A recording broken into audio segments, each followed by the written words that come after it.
Oh, no. Oh, this is as funny as that.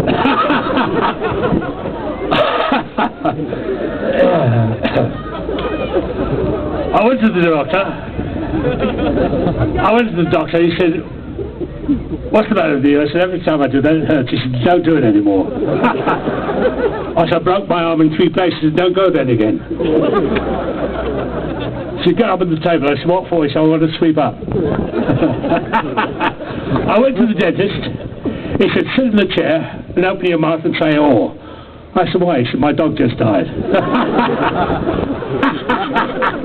Oh dear, thank you very much. Yeah. I went to the psychiatrist. My wife sent me. My wife sent me to the psychiatrist, and the psychiatrist said, "What's the matter? There's nothing wrong with me." My wife sent me. He said, "What's all this about?" I said, "It keeps the tigers away." He said, "There aren't any tigers in this country." I know, it's effective, isn't it? I was sitting there with my wife, like this. No, it's like that, it was.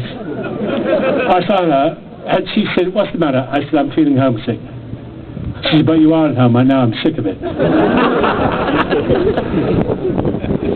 She was sitting there. I was cleaning the attic last week with the wife, all covered in dust and cobwebs. She's good to the kids now. She was sitting there, reading a magazine. I was sitting opposite her. No, it's like that, it was.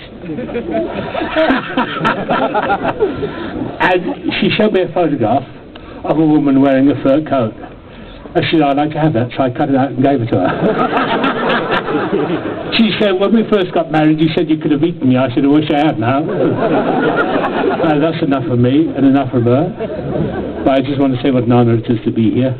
It's very hard to analyse comedy or the great comedians, but the great comics from Ken Dodd, Malcolm Wise, going way back to Charlie Chaplin and Buster Keaton, all those great ones, and Les Dawson and nameless ones, all the great comics. But Tommy Cooper was a one-off. He was a kind of tragic comedian, that great face of his and those great big hands and the boots and the ridiculous fez, where all his tricks went wrong.